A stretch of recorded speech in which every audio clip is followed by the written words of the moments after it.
All right, good afternoon. Before, hold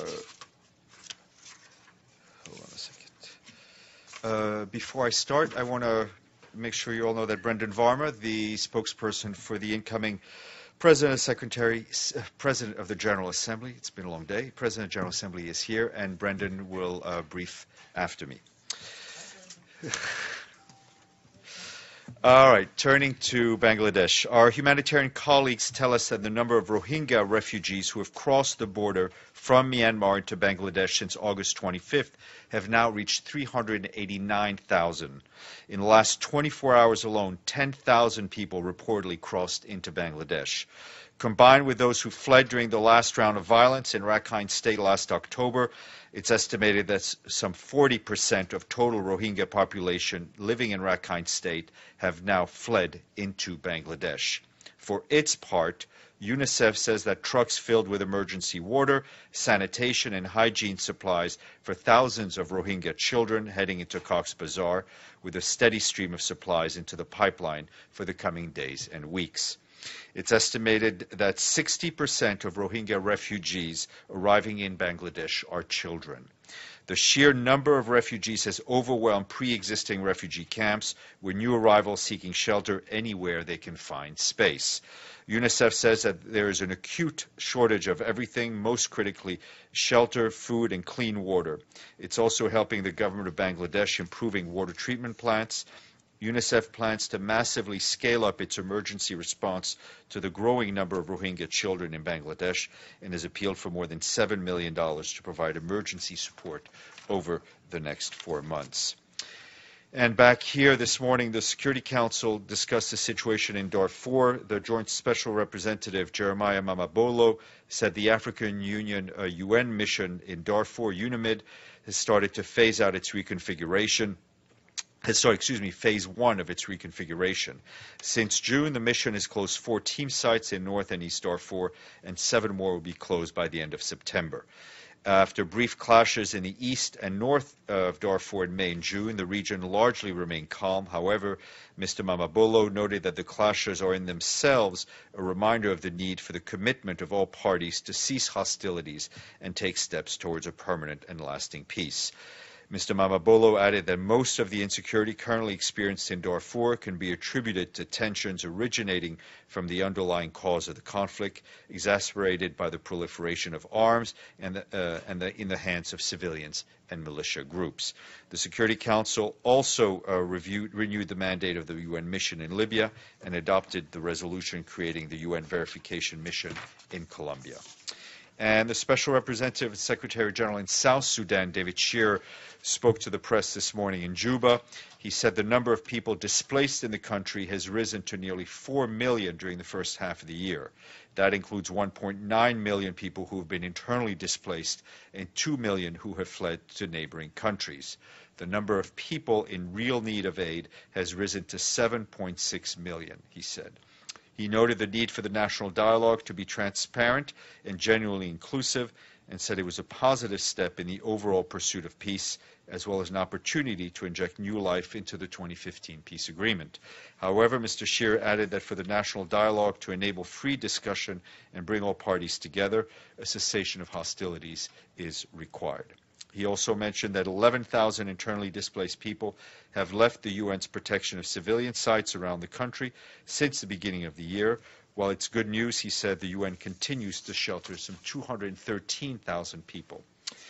And turning to Syria, we are deeply concerned for the safety and protection of up to 15,000 people, many of them women and children, still trapped inside Syria's Raqqa city.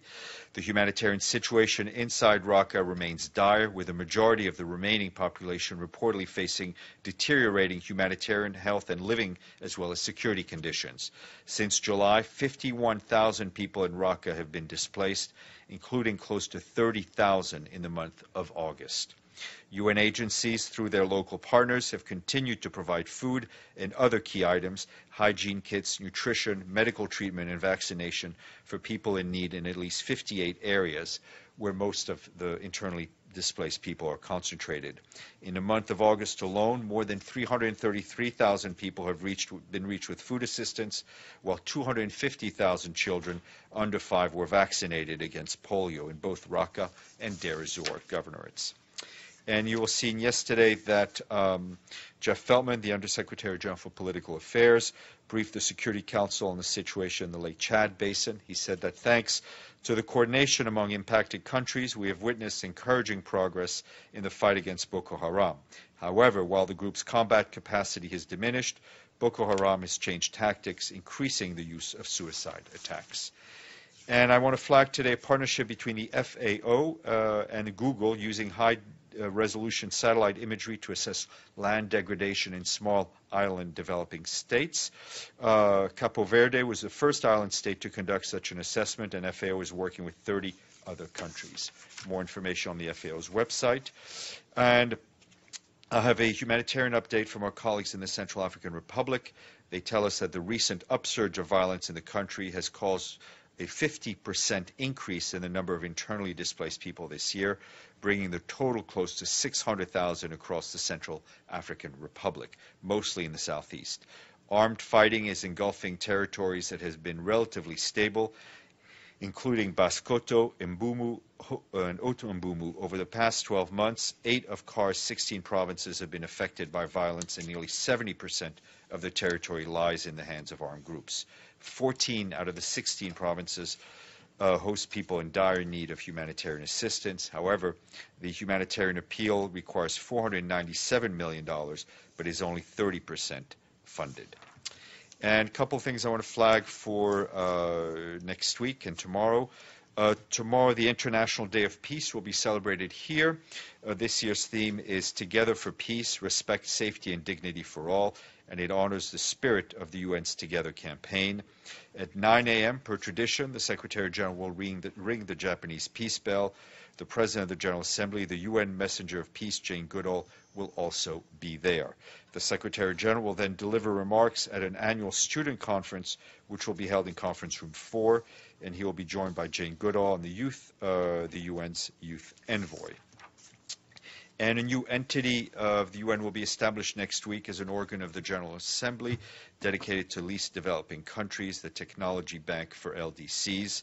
And we have the Technology Bank is expected to broaden the application of science, technology, and innovation in the world's poorest country, helping to secure intellectual property rights, improve related policies, facilitate transfer of technologies, and hasten the integration of LDCs into the global knowledge-based economy. The creation of the Technology Bank marks the first sustainable development goal target to be achieved. Goal 17.8, its achievement responds directly to the 2030s agenda of leaving no one behind. And there'll be a ceremony on the 22nd with the UN and the government of Turkey, which will sign a host country agreement as Turkey has taken the lead and has been generous in its financial support as host of the bank. And tomorrow at 11 o'clock, there'll be a briefing here by the UNDP to discuss pathways to Paris Concert for Climate Action. That'll take place at Carnegie Hall on the 5th. The briefing will be here at 11 o'clock. The concert's at Carnegie Hall on the 5th. And then that's at 11 o'clock. And then at noon, I will be joined by Santiago Villalpando, the chief of the UN Treaty Section of Legal Affairs. He'll be here to brief you on the annual treaty event.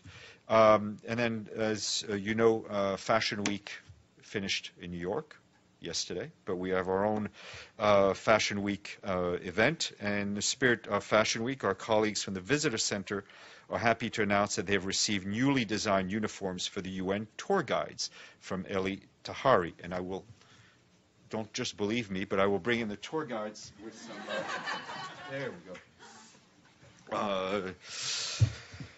So today we have Sabrina and Dory wearing the new outfits, which include a uniquely designed scarf and tie with the UN emblem. Uniforms are a historic part of the UN guided tours dating back to the 50s, when tour guides were provided with summer and winter outfits. Those had a somewhat military look with tailored suits. And over the past 60 years, such prominent designers as Christian Dior, Hervé Bernard, and legendary costume designer Edith Head, as well as Benetton, have designed uniforms and looks for the guides. Media launch will be held at 6 p.m. in the visitors lobby, if you're interested, and we have a media kit available. Well, thank you for bringing a little style and fashion into our otherwise gloomy briefing, and we'll see you guys at 6. Thank you. All right, back to business. Mr. Avni. I can, don't ask me what I'm wearing. And did Eli Tahari design yours? And how much, by the way, did Eli Tahari get paid for this? No, this was an in-kind donation. In light of what the As Secretary... they've always been. Sorry. In light of the Secretary General's, what he said yesterday about Burma, or actually what he asked, which was, what do you call it? Is he satisfied with just elements to the press from the Security Council, which he actually called to act? Is that enough? Is that anything? I think it's clearly a step forward to have the Council expressed its position, its deep concern at the situation. There needs to be a focus, obviously, as he said, on the halt of military and security operations. Underlying issues need to be dealt with in the Rakhine State, and what we urgently need is an international mobilization of support for the tens of thousands of very vulnerable people who we've seen streaming into Bangladesh, often already arriving in very poor condition. The UN's humanitarian machine is mobilizing, but we are obviously in desperate need of funding and support. What should the U.S. role be in the whole situation? Should it be? Should the U.S. lead this effort in the Secretary General's view? It's not for me for us to designate a role for any member state. I think what's important on this issue as others is to have unity of the Council and unity of purpose in protecting these very vulnerable people. Mr. Lee. I guess some other questions, but also to follow up on yesterday's press conference, I wanted to ask you about. I asked him, and obviously he's got a lot of things on his plate, but about this Code Blue report that was put out. And so I wanted to, now that you have had a little more time to look at it, they seem to say that in many of the 14 cases that they're publicized, that they were leaked to them, in many cases the victim was never interviewed at all. That only 4 of the 14 cases even show up in the Conduct and Discipline Unit website. It's a pretty damning. Is it a representative sample, or is this something that the UN is taking steps to address? I don't believe it's a representative sample. We're obviously taking steps to address any allegations that come to light, whether through us or through the media or through NGOs. In line with the Secretary General's stated zero tolerance policy on sexual exploitation and abuse, our colleagues at the UN mission in the Central African Republic are reviewing and will transparently report on the allegations that we saw in the AIDS-free world issues of unreported cases of sexual exploitation. The mission stresses that the report focuses on cases in 2015 and 16. The mission is ascertaining whether these cases have been addressed in compliance with provisions set forth in the Memorandum of Understanding between the UN and the TCCs. We look into each and every case that is reported to us and follow on our established investigative protocols. Sometimes there is not enough evidence to pursue an investigation. If more evidence is presented in the future, the case is reopened. We are committed to transparency on all cases. Every single credible allegation that is reported to us is made public on our website, and we're obviously looking into the allegations brought to light by Code Blue. Sure. Just one follow-up on it, because I understand that, but what jumped out to me is that they seem to say in these 14 cases, in 8 of them, the victim or alleged victim wasn't even interviewed at all. So it's sort of, how can the UN and obviously we're looking. No, listen. I I understand your question. I don't have the details of each specific case. Obviously, this has come to light, and as I said, our mission is looking into it. Michelle. Thanks, Steph. Couple of things. Has the SG spoken with Aung San Suu Kyi since yesterday? He has not. Is he planning to meet on another issue, North Korea? Is he planning to meet with the North Korean foreign minister next week? We will hopefully have more information by tomorrow on all the bilaterals. The schedule's still being worked on, so as much as we can, we'll share with you probably tomorrow. And why is he meeting with Angelina Jolie this afternoon? She requested the meeting. As you know, this Secretary General, when he was then High Commissioner, brought her into UNHCR. He values her work. We can expect them to discuss global refugee crisis, humanitarian crises, whether it's in Syria or in Myanmar and Bangladesh and other places. Mr. Abadi. Thank you, Stéphane. When the Secretary General began his new term, he declared that preventive diplomacy will be his #1 priority. Yesterday, he did not mention that word. Is preventive diplomacy still the #1 priority? You know, he may not have mentioned those two words. I think he did highlight the putting together of extremely high-profile men and women from around the world who he will call on as needed in mediation efforts, which is definitely, I think as anybody would describe it, part of a preventive diplomatic effort when needed. So I think it remains very high on his agenda. Stefano. Yes, still about yesterday press conference. Actually, I was very interested on Mr. Abadi question they had yesterday for the Secretary General about the power of the Secretary General and the way he can exercise those powers. And his answer was, yes, always within the Charter, whatever I can do, but within the Charter. But there is an aspect that yesterday was not talked at all during the press conference, that he's the moral stature, moral power, moral authority of the Secretary General, and what this can exercise, a part of any charter or any law, means, is this Secretary General going to exercise that moral stature, moral power that is really needed, and is making him recognize more? I mean, we know that he's very clever, very skilled inside the building. But Stefan, the question what is the question? The question is simple. When we go, let's say, in a campus, university campus here in this country or any other country, and we're going to say the name, Antonio Guterres, is young people going to right away recognize his name and know what he's doing more than what's happening with the Secretary General of last year? Ban Ki-moon. I will not engage in a compare and contrast exercise. Well, but the question, okay, let me I think you're asking to assess the term of the Secretary General when we're still in the first nine months. I think I would urge you to look at what he said publicly, even in his first 9 months. He has spoken out on issues on climate, on issues of refugees, on issues of tolerance, on human rights and human dignity, in ways that I think would fit a description that you may put together of using a bully pulpit. I will urge you to listen to his speech on Tuesday.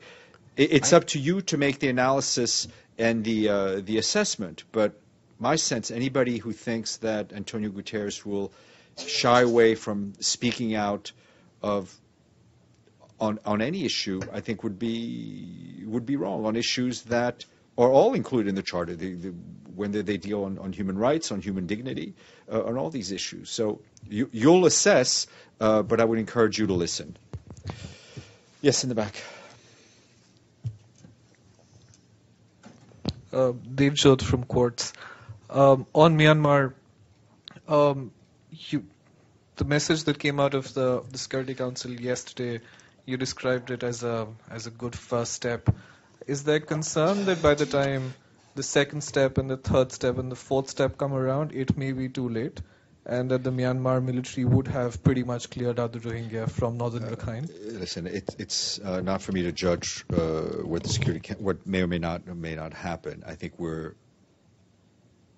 there is no way to look at the situation, whether what's going on in Rakhine State, what's going on in the area around Cox's Bazar, and not think that this is a matter of urgency.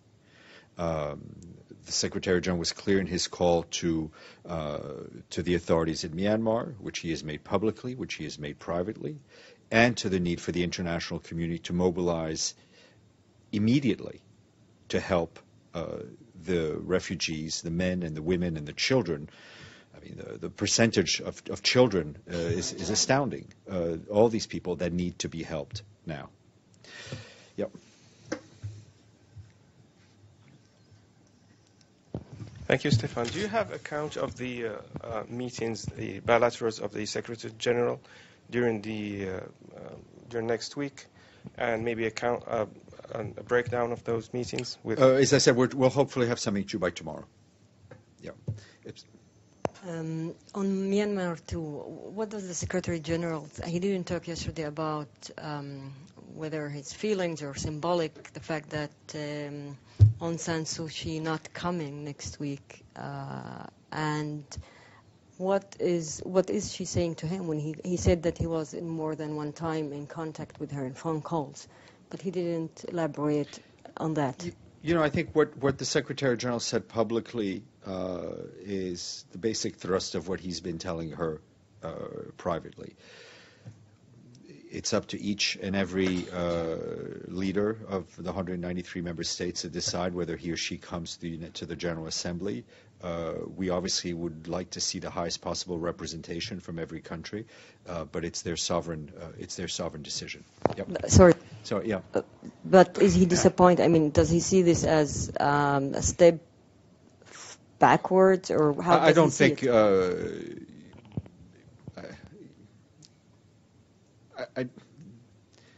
No, I don't. It's. I think the focus for us will remain on what's going on the ground.